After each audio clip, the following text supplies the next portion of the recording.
Halo teman-teman semua, ketemu lagi di Bicara Teknologi bersama saya Ismet. Oke, kita bicara teknologi, sebenarnya kita membahas tentang platform teknologi terkini dan apa dampaknya bagi kehidupan kita. Pernah nggak sih teman-teman ngerasa meskipun kita udah menggunakan teknologi canggih, tapi kita masih kerasa ribet banget gitu disibukkan ya. Contohnya aja kalau kita mau pergian, kita pesan tiket udah online, tapi faktanya saya juga harus tahu objek wisata di sana, jaraknya berapa lama, saya pakai harus transport lokal apa, itu saya harus kumpulkan dari beberapa media gitu kan, kita kumpulin.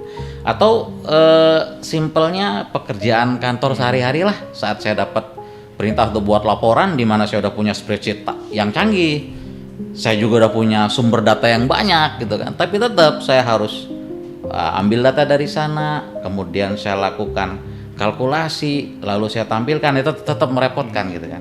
Nah, pada kesempatan kali ini saya ditemani oleh Mas Erik. Apa kabar Mas Erik? Ya, baik. Oke. Mas Erik ini expert di teknologi AI. Nanti kita akan bicara santai dengan Mas Erik mengenai manfaat AI ini untuk kehidupan kita. Jadi, kapan ya kira-kira Mas Erik ya perangkat ini beneran ngerti apa sih yang kita mau tanpa harus kita repot lagi sibuk bekerja dengan effort macam-macam ngumpulin data ke sana ke sini. Pertanyaan yang bagus, Mas Ismet. Jadi itu dia sekarang masalahnya gitu ya.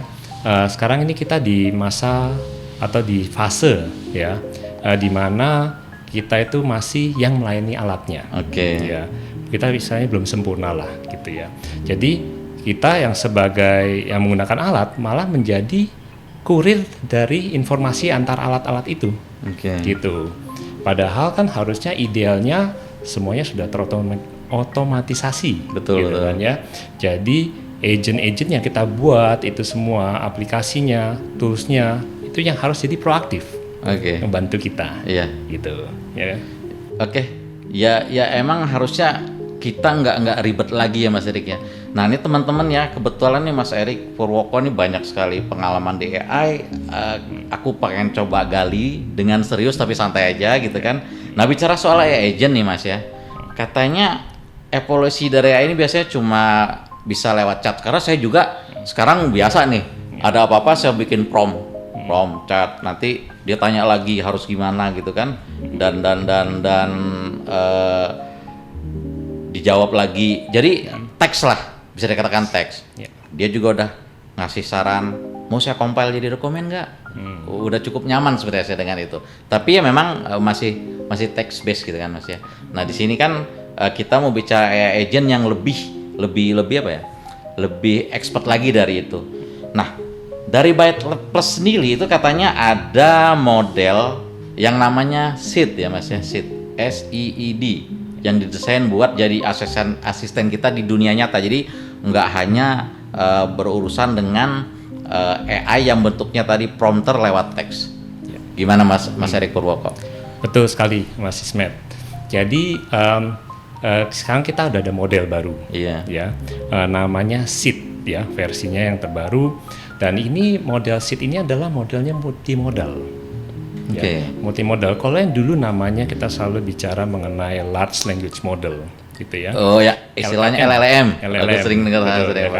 Nah sekarang ini udah evolusi menjadi visual language model. VLM ya. Jadi kita istilahnya kita sebut multimodal. Nah apa itu maksudnya? Jadi modelnya ini sudah mempunyai kayak seakan-akan dia ada mata. Digabung dengan otak juga, gitu ya. Nggak cuman begitu kan, cuma bang otaknya doang ya. Jadi bisa memproses itu nggak hanya teks, tapi termasuk juga gambar, gitu ya. Nah, model yang terbaru kita malah apa? Bisa mengenali video.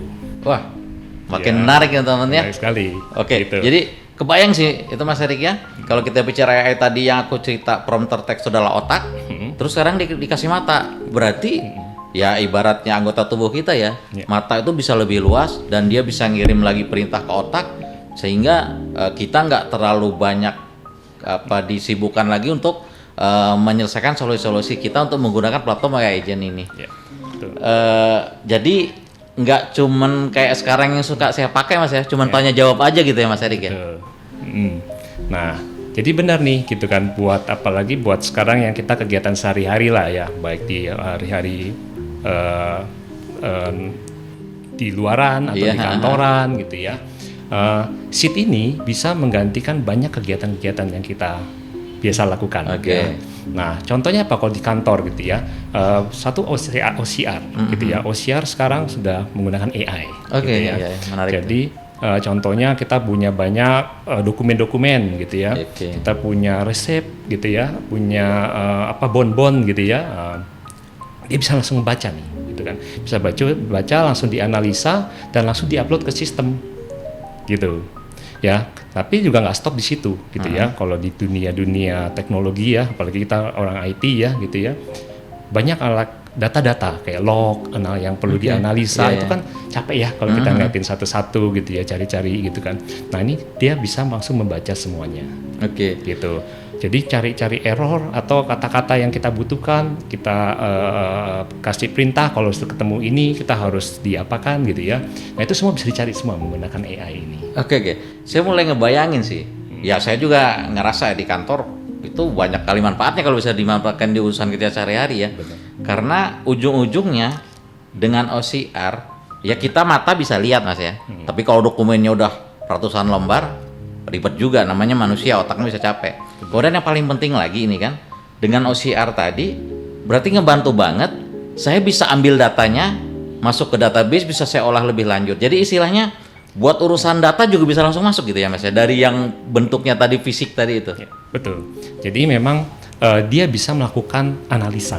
Ya, dia akan melakukan analisa, dia bisa ngambil data mentahnya gitu ya. Kemudian ini juga pasti ada gabungan dari aplikasi yang kita bikin, gitu ya. Jadi dia bisa nanti kita bisa buat dia seakan-akan melakukan generate report, gitu ya, report. Kemudian angka-angka yang tadi yang kita susah carinya, gitu ya, susah analisanya, semuanya yang sudah dihasilkan dengan cepat dan langsung bisa kita bikinkan hasil yang output yang jelas, gitu.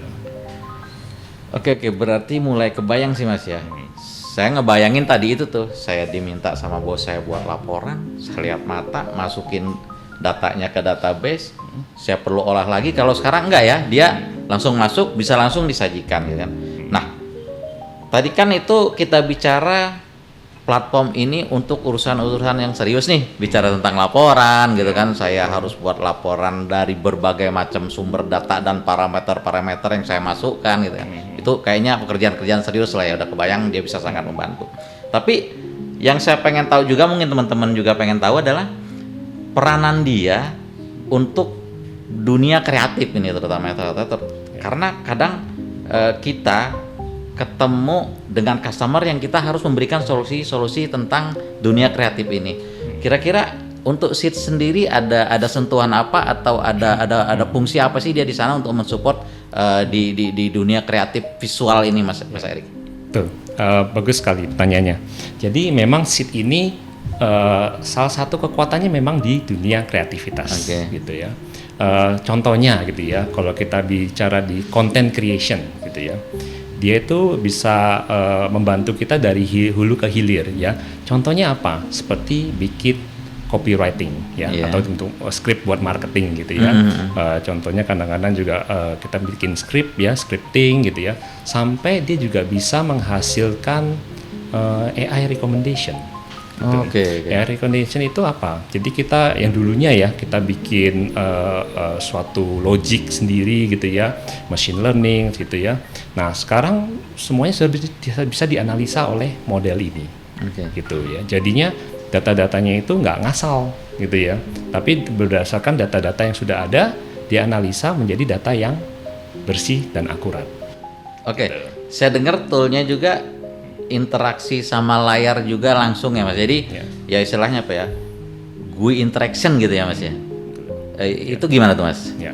Nah itu dia itu canggihnya di sini nih, gitu ya. Jadi karena Sheet ini sudah bisa mengenali tadi ya, ada gambar, video gitu ya. Jadi ini sangat berguna nih. Misalkan kita lagi menggunakan di kasus misalkan sebagai customer service atau chat assistant gitu ya. Kadang-kadang orang juga nggak selalu bisa menjelaskan kasusnya dia dengan kata-kata dengan baik. Betul. Ya, ujung-ujungnya apa? Dia lempar gambar. Oke. Ya kan? Nah, lempar gambar sekarang ini karena Sid ini bisa mengenali gambar, jadi dia bisa lebih mengenali permasalahannya itu lebih baik, ya, gitu kan. Jadi itu cukup membantu, yang cukup membantu buat orang-orang yang misalkan kesulitan menjelaskan apa permasalahannya dia, gitu. Ya. Oke. Berarti kebayang Mas saya nih Mas ya. Saya kalau mau implement ini itu kan berdasarkan use case yang ada. Berarti aku bisa antisipasi itu dengan buat skrip dong di sana ya. Jadi kalau begini, jadi kayak istilahnya bisa saya injeksi atau saya interaksi dengan skrip coding. Bisa seperti itu Mas? Bisa.